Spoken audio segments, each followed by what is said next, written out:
Hi, I'm Pat Kelly.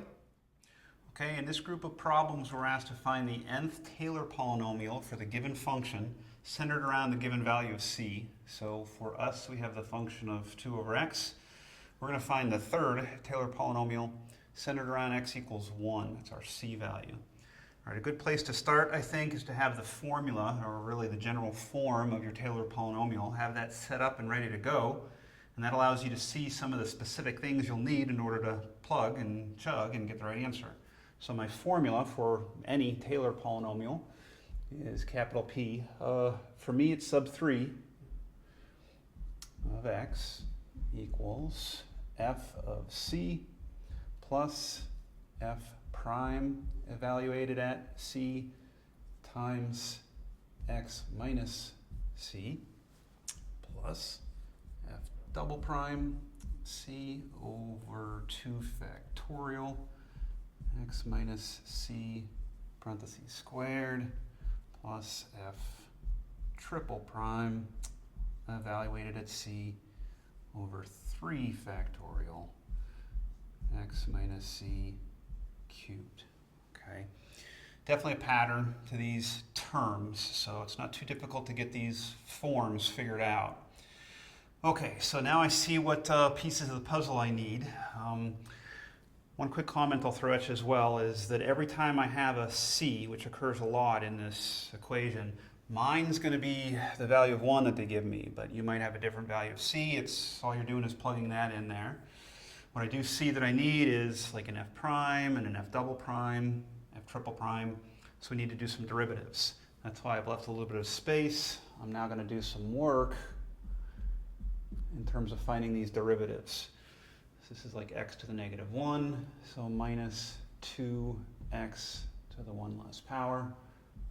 And let me keep going. This will equal 4x to the minus 3.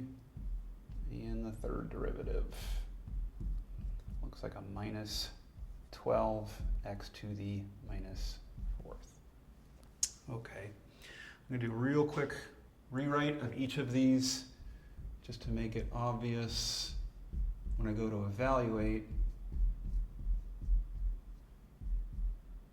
Negative 12 over x to the 4th.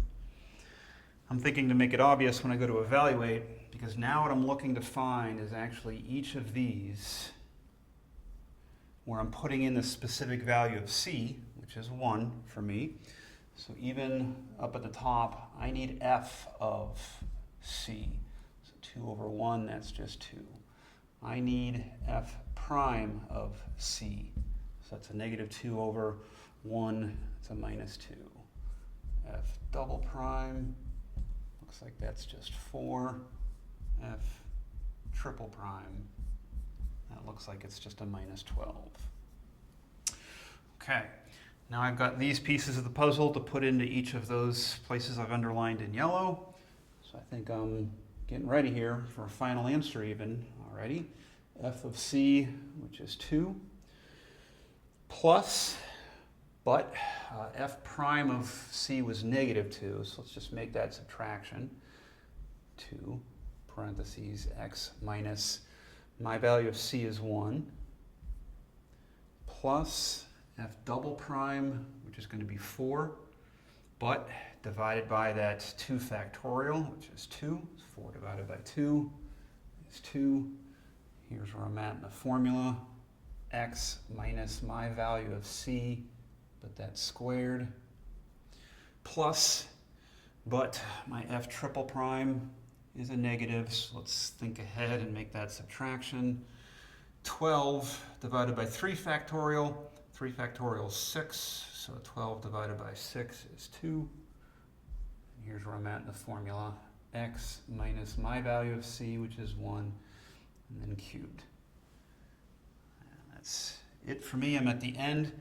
In a different problem, if they give you a higher value for n, you'll just have a few more terms, but you continue on in that pattern. Okay? Okay, that's my answer, and I'm happy with it. Thanks, and I hope that helped.